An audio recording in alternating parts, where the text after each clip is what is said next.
So good evening, good evening, good evening. We are back again. We're going to talk about Chelsea being rejected.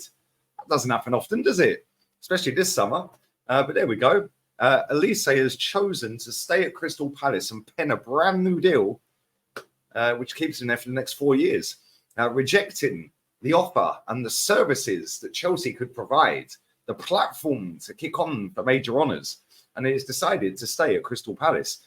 This has baffled me, I can't lie. There's a lot of talk about Parish at Crystal Palace was going to grass Chelsea up for tapping up the player and all of this. We're going to get into all of that in a second. Make sure you are smashing the like button up. Big up to 400 people that have subbed in the last 2 days. I really, really appreciate it. Really flying as well up to up towards that 20k bracket. So if you haven't subscribed, please do. That would be fantastic. We're on literally just shy of 19.4. So yeah, if we could get up to about 19.6 off of the back of this video, that'd be nice. We're going up like 200 a day at the moment, so I do appreciate it. Eventually, I want this channel to be the main channel because I am bored of getting angry about my football club. I actually enjoy talking about all the other football clubs. So yeah, get this to be the main channel, people. But anyway, make sure you are smashing the like, subscribe, comments and super chats down below, share it far and wide, and make sure you also check out a video that I've got dropping just after this as well. So make sure as soon as you finish watching this, go over to the main channel. I'll have a video dropping about Nuno Tavares, so keep your eyes peeled for that one. And yeah, let's get into this because I want to share the screen because this guy just don't look happy to be there. I can't lie. It's a bit of a weird one. He just don't look happy. Am I the only one seeing that he ain't happy, or am I deep in this too much? Because for me, it's almost like they've held him there at gunpoint. I mean, obviously, Steve Parish is happy. They've kept a top player. But, yeah, for me, that's a bit like, oh. But listen, at the end of the day, he's not the most outgoing person in front of a camera. We've seen that before, haven't we? Yeah, talk us through the goal. Well, yeah, got the ball passed to me. I shot and it went in. Anyway, let's carry on. Let's read through this. Let's read through some of the stuff. That picture there was the Crystal Palace chairman posting that on his Instagram. He put, "I'm absolutely delighted to announce Michael Olise has decided to commit his future to Crystal Palace Football Club this afternoon. Signed a new 4-year deal with the club." He's then put his Michael Olise's at and put is an eagle. Speaking on Thursday, the Palace manager Roy Hodgson said, "It's the best possible news we could have had. The decision has been his. We've been concerned, as one is concerned, when a club of Chelsea's stature starts to take an interest in a player and suggest that the move might be the best bet. I've always hoped that this wouldn't be the case and that Michael would realise that at such a young age, his future is here and is very bright. We can help him move very quickly to another level.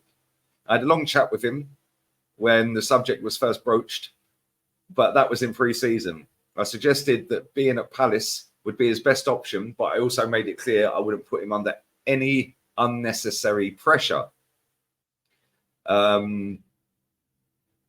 What else we got here? "I congratulate Steve Parish and the sporting director, Dougie Friedman." See, they're sporting director. Wow, I never knew that. On a fantastic job. Speaking exclusively to Sky Sports News, Steve Parish said he was absolutely delighted that Olise renewed.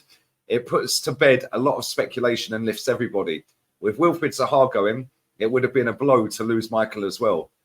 We're going into the new season pretty much the team we ended last season with.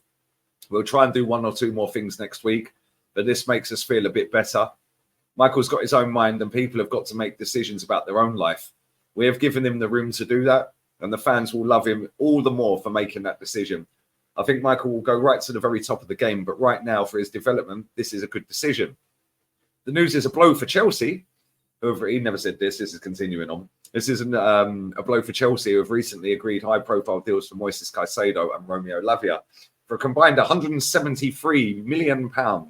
Not bad, is it? Both players have an option to join Liverpool after the Reds agreed deals with their previous clubs, but opted to join Chelsea instead. Why did Olise turn down Chelsea? Sky Sports' Damesh Chef reckons this. Chelsea met the release clause in Michael Olise's contract worth 35 million. That would have allowed Chelsea to talk to Olise. However, there was no response from Olise or Palace after Chelsea's offer had gone in. Olise then signed a new 4-year deal with Crystal Palace. So why did Olise turn down Palace? On face value, Olise sees his future at Crystal Palace and feels the development is best served at Selhurst Park. Sky Sports News understands Chelsea never withdrew their offer. That would indicate Olise signed a new deal because he wanted to remain at Palace. Details of Olise's new contract have not been made public aside of it being a 4-year deal. There's no confirmation as to whether there's a new release clause or indeed a release clause at all. Now, like I said, this is a bit of a weird one. I can't lie. So there's talk about being tapped up. But now Sky Sports are claiming that Chelsea hit the release clause. Well, how did they know there was a release clause if they haven't spoken to the player or the agent? So that's the first thing that didn't make sense to me. Because how would you know there's a release clause in there? You must have spoke to the agent, right? Which I thought it was common practice. And maybe correct me if I'm wrong. Put it in the comments section. Correct me if I'm wrong. If you want to go and sign a player, surely you do personal terms first with the player, right?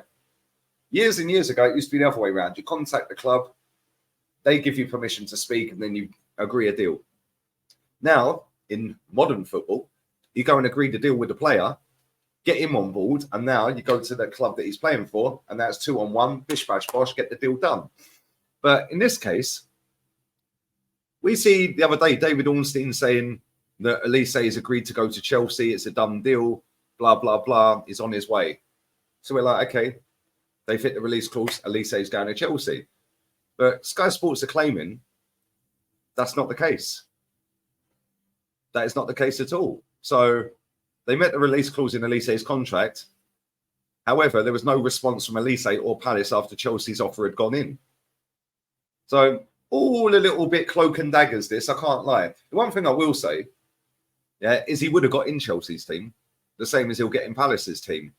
Which club's got more chance of doing something, winning a trophy, for example? Chelsea. Will he improve playing with better players? Yes. Has he got a good manager in Poch if he goes there? Decent manager. He's also got someone who's been in and around the game for about 50 years in Roy Hodgson. So a whole wealth of experience across multiple countries. So again, it will have less pressure at Crystal Palace, which might mean he flourishes better. But at the same time, the best opportunity to go and win something is at Chelsea. How old is this guy? I think he's only 21, right? Yeah, 21. So yeah, listen, it's not the end of the world. He's obviously signed a new contract for 4 years. I don't see him being there for 4 years. I think he goes next summer. And I think, listen, fair play to Crystal Palace, by the way, because if they let him go, this could be curtains for them. Because Zaha's gone, now Olise's gone. Where are you getting goals? Where are you creating from? What are you doing this season? Yeah, and I think that now you've kept him, I think that's a great plus for Crystal Palace in terms of, not being in a relegation battle. Because if he had gone, I actually thought you'd be doomed. I can't lie. I actually think Crystal Palace would be right down there struggling. They'd only have Eze left that could actually do anything, in my opinion. I know they've got a few others, but he's the only other real one, superstar one, or superstar in the making, that could actually drag Palace up the table. But yeah, I find this a bit crazy. The one thing I'll say, though, 35 million release clause is way too cheap. For a player of that quality or that, he's got a bit of stardust about him, isn't he? He's a top player, very technically gifted, chips in with a few goals, not a massive amount, but again, he is only young. So that will come, hopefully. And I'd take him at Arsenal. I'd take him at Arsenal in a heartbeat. Yeah, we need somebody who can step in the team when Saka needs a break and, rotate with Saka, start games and Saka have a rest. And then you're benched and you can come on for Saka in the second half and stuff like that, a little bit of squad depth and a player of decent quality.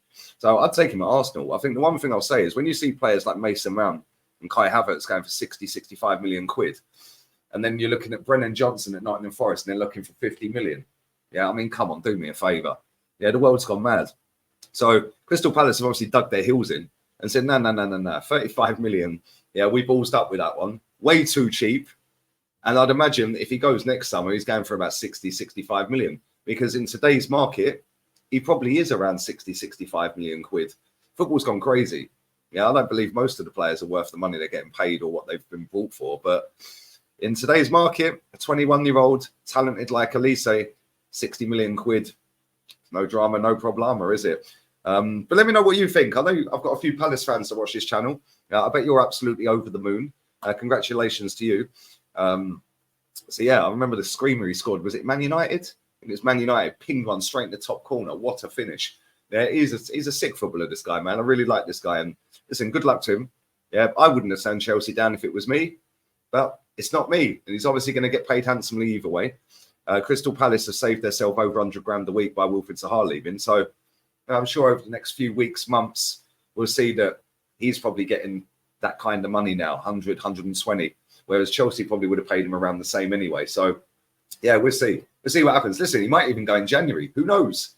Who knows? But, yeah, I wish him all the best. And it's funny because we got Palace next, but I do believe he's injured, right? I think he's out injured at the moment. So yeah, we'll see what happens. But, yeah, well done to Palace, man. And they put Chelsea in the mud.